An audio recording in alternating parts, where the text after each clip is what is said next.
action. Hey everybody, Kristen from Sisters Squared. I'm Grace.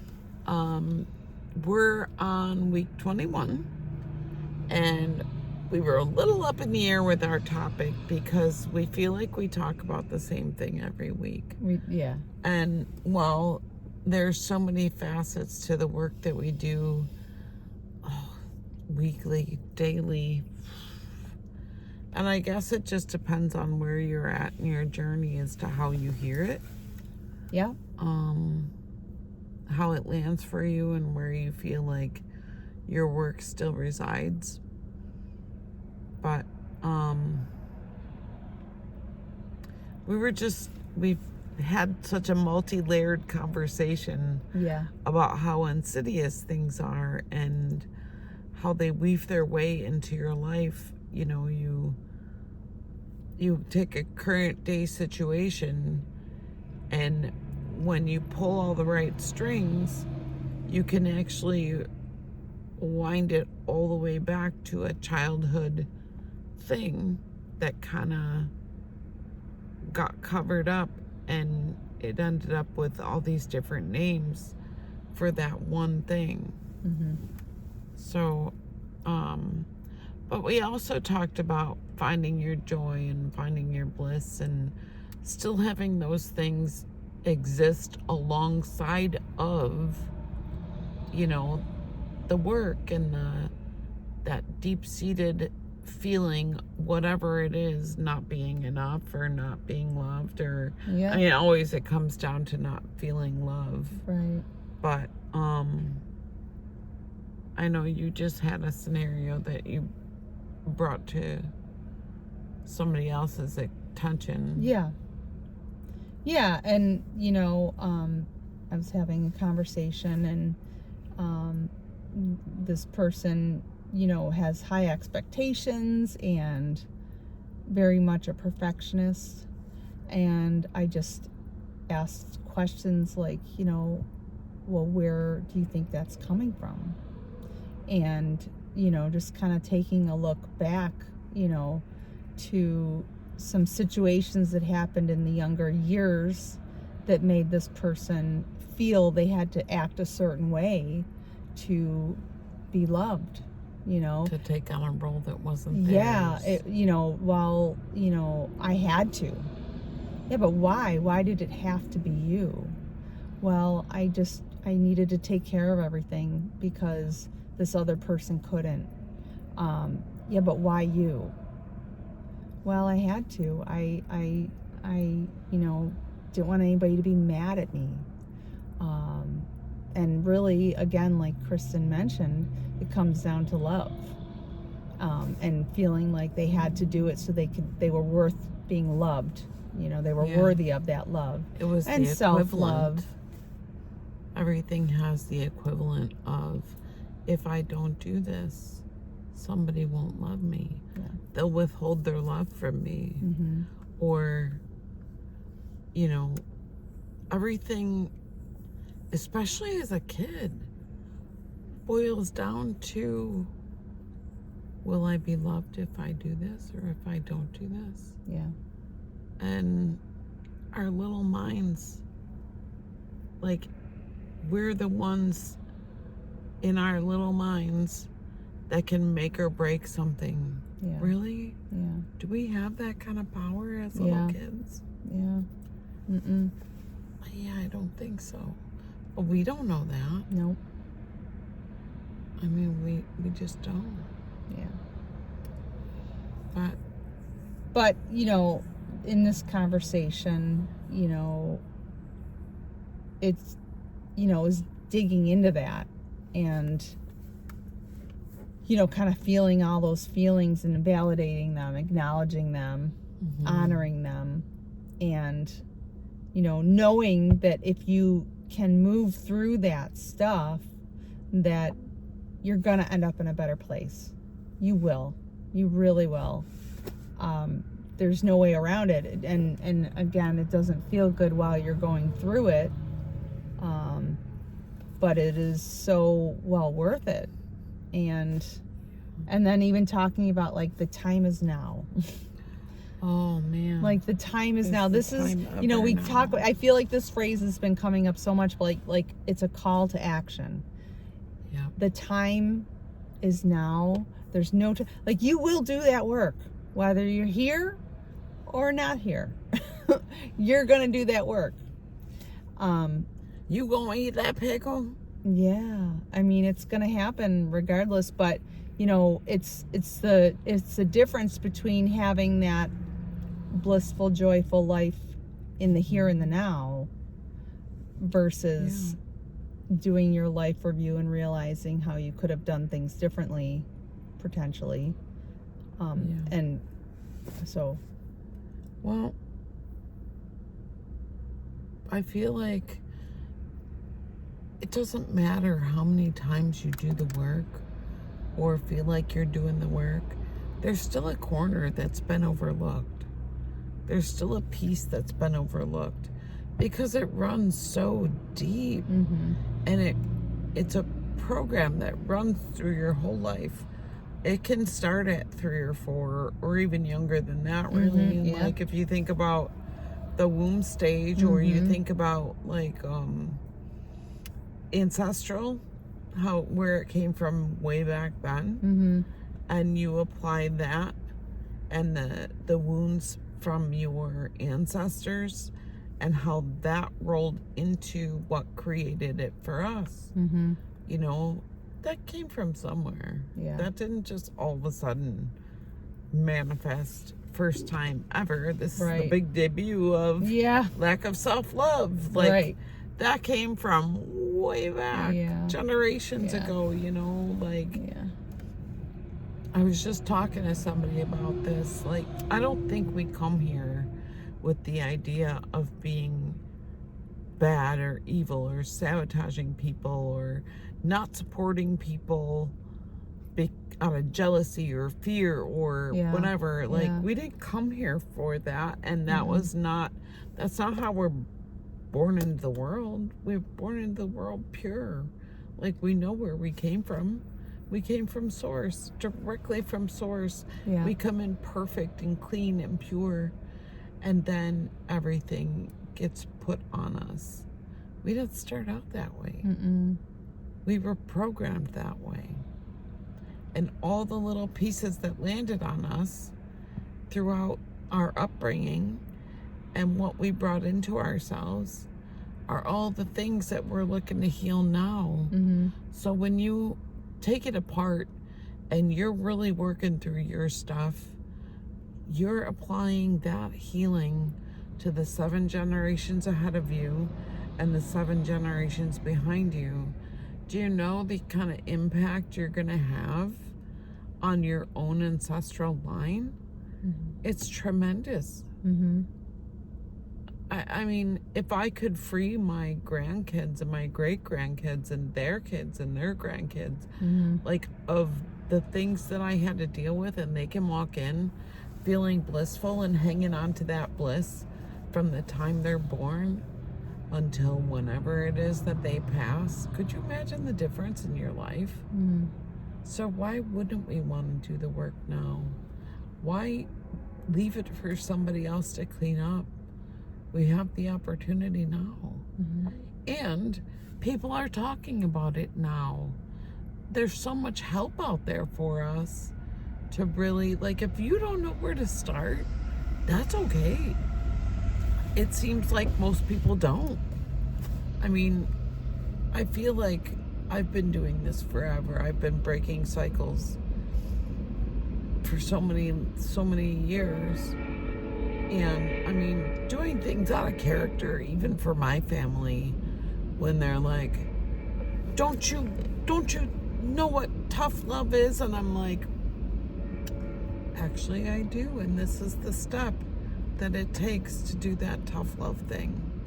It's called breaking the pattern, breaking the cycle for my generation and for the generations to come.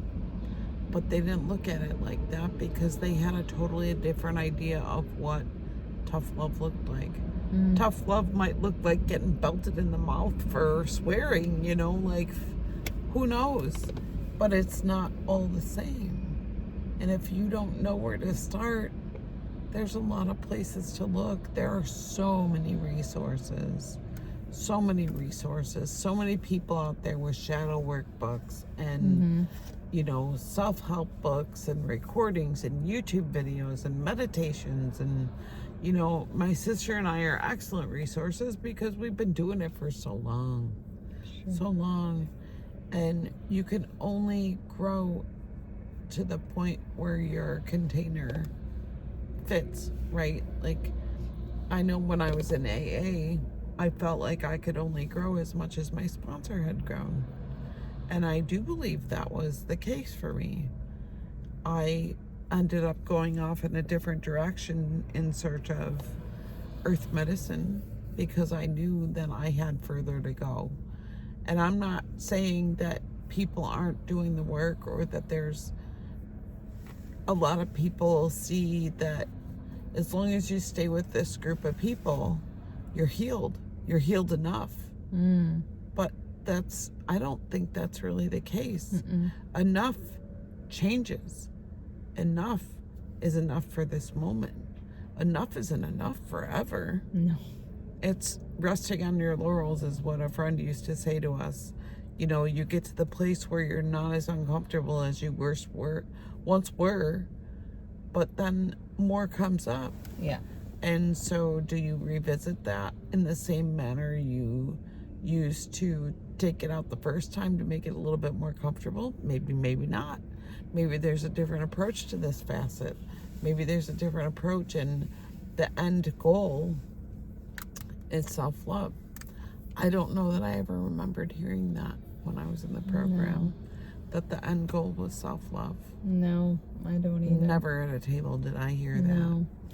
And I gotta say, I've really progressed since I left. And I'm not encouraging anybody to leave a table. No. If you belong there, you keep your seat. You keep your seat and you stay there until you hear what resonates to help you move past that.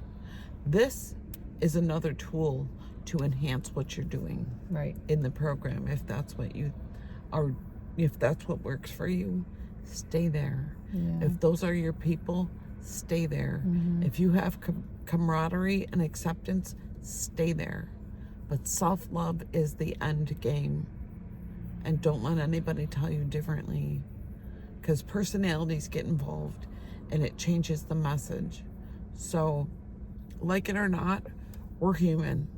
It's what we, resort back to when we have nothing else, is our humanness. But go back to your God. Go back to your Creator. We're all divine beings. And you know what? To me, God is love. God is love. There is nothing else in my book, in my opinion. God is love.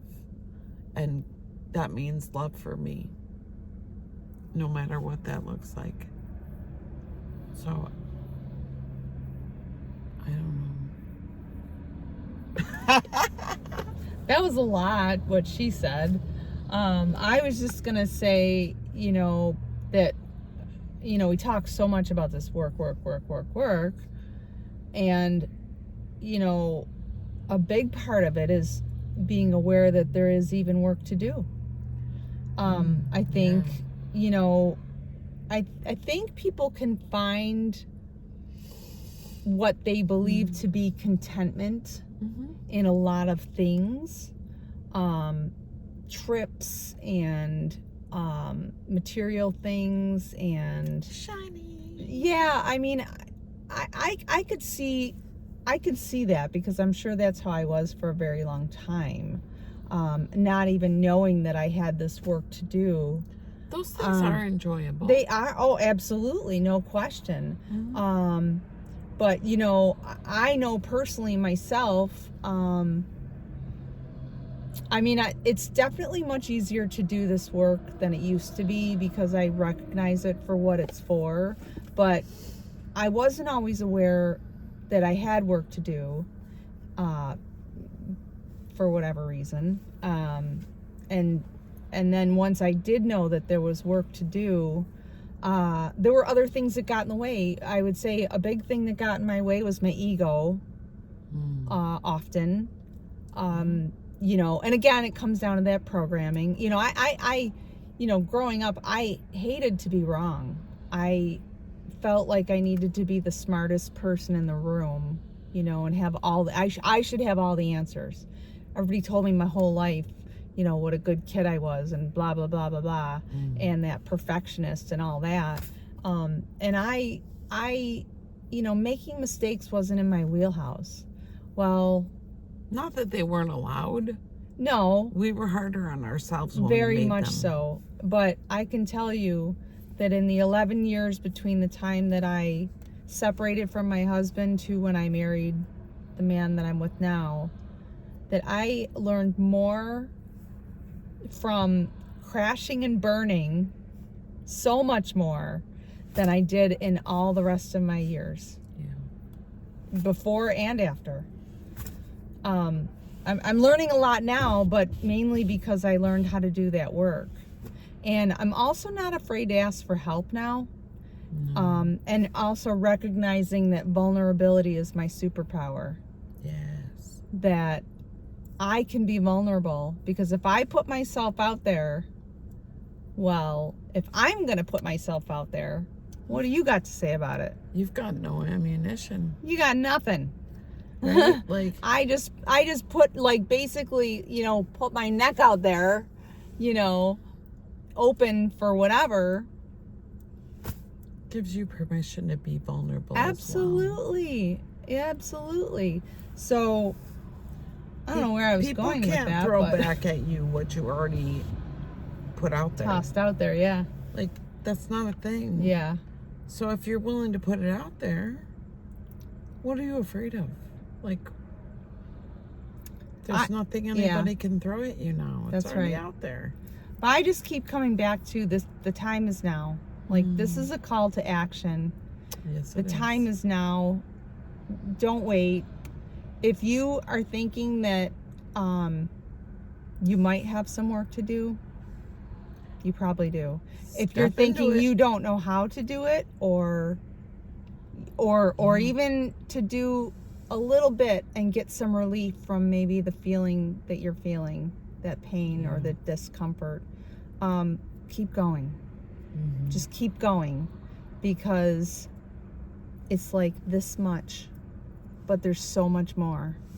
Yeah. It's like that iceberg under the water, right? You see that tiny little tip, and then there's so much more underneath the water, waiting to be cracked open, to get to the heart of it, get to the root of it, and clear it out.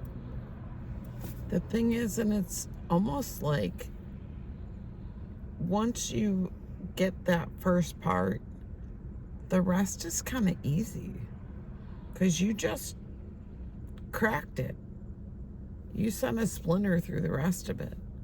It's gonna open. Wouldn't you rather have control of what comes out? Like, and what that's gonna look like? But you really have to want to do it. Yeah. Because, you know, I know we've mentioned this before, we end up bleeding on the people that we love. When we could actually, it could be a controlled bleed. Absolutely. You know, it doesn't have to be a murder scene. The thing is, you start with those spots that are tender. Start there. The things that make you sad or mad. You know, when you have a strong reaction to something or someone, that's your clue to take a look at that, because there's something there. There's something there, because when you are able to act, when you are able to control your emotions and not let your emotions control you, that's when you have figured this whole darn thing out, you know? Yeah.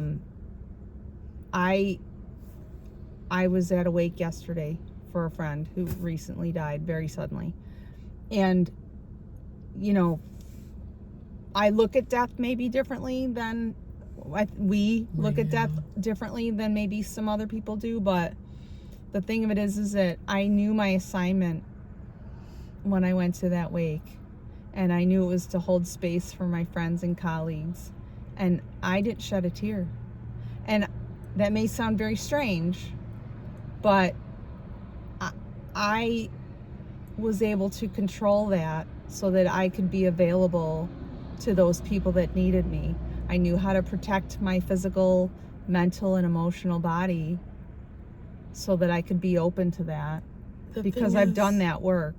It's not really a matter of controlling it. You knew where the place was for it, and you had already expressed your love for the person. And now you knew that holding space for the people who loved her was where she needed you to be. Right. Like, we talk to Spirit. Spirit whispers in our ear all the time. Yeah. And it's a matter of listening. You know, you listened, you heard her. Yeah. She's like, you know that I love you back, you know. Yeah. I know that you understand where I am and what I'm going to be able to do from where I am right now. Yeah. In this mental mindset that I've got now. Yeah. That I'm going to be able to be of service in a bigger, better way. Yeah. So I don't need you to cry for me. No. I need you to support the people who are going to be looking for support. Yeah. So it wasn't a matter of controlling herself. But I mean, there's a lot of us that have self-control. I'm not going to cry. I'm not going to cry. I mean, it's usually, you know, it's not a control thing. She was actually one of those people. Yeah, right. It requires a gentle touch, though. Like, smashing something to smithereens doesn't really help. No. The way we talk to ourselves about having these things come up in the first place, if you're gonna berate yourself and be angry that you even have this to deal with, and blaming and shaming and guilt and all the things that possibly come with it, do we really think that that's gonna be the thing that helps us move past it? Right. No, it's grace, it's love, it's compassion, it's all those things.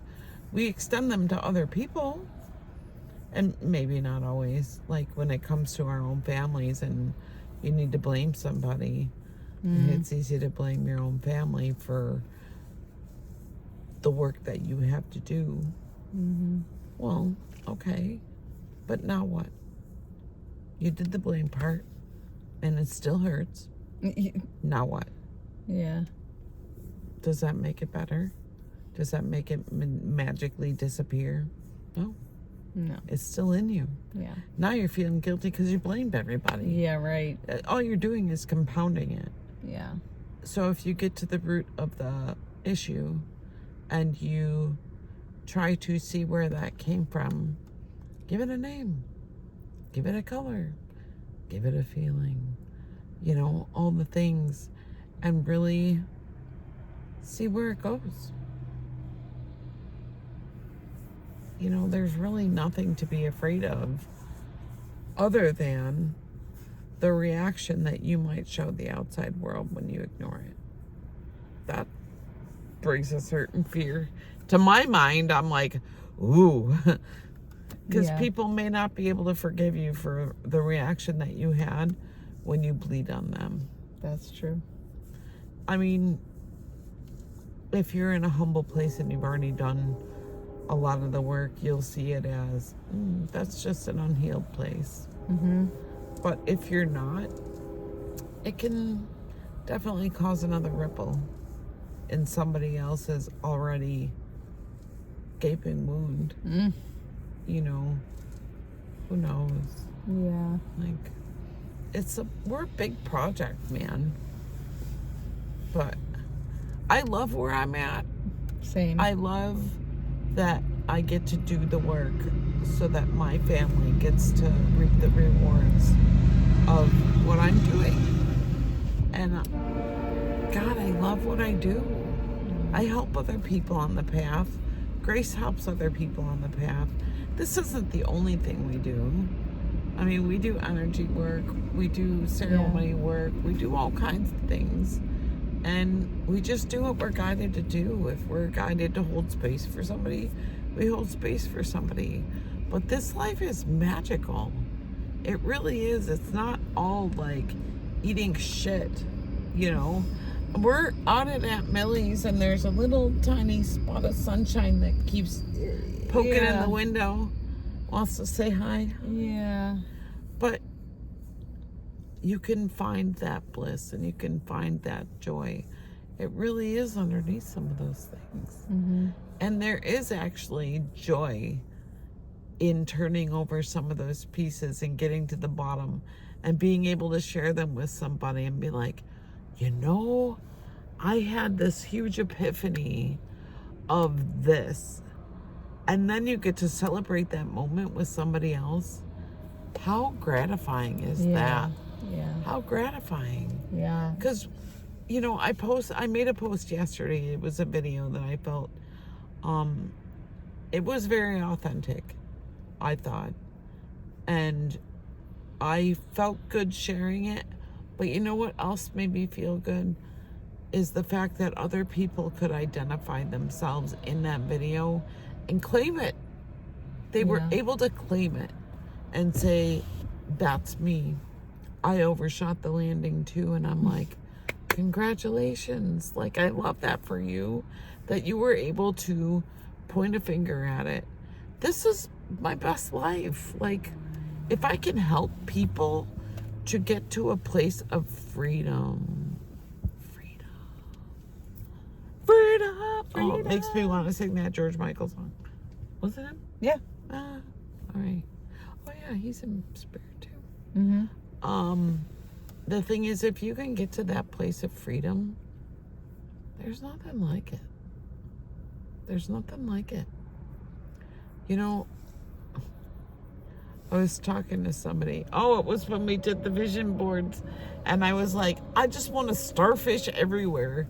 Like, I would starfish on the beach. To me, starfishing is just laying open with my arms open and like just completely free and just being. Just being. I could do it in the grass. I could do it on the beach. I could do it anywhere. And just feel the freedom of just being in nature and being so appreciative of a moment, a single moment. And to me, I'm like, that is love. Like, that is freedom. That is love. Like, just knowing that you're just one with everything. Mm-hmm. Oh. I mean, how many of you know that feeling? Some of you have to know it. What does it take to get there? Keep going. Keep going. Yeah. Well, anyway. How do we feel about that? Yeah. Mm-hmm. Don't circumvent the work. Yeah, don't do that. Do it. Do it today. Do it now. Maybe not right meow. Right meow. Right meow. Super Troopers. Yeah. That's one of my favorites. But yeah. So that being said, we hope that you have a beautiful Tuesday. Stay shiny side up. Yeah. Much love, many blessings.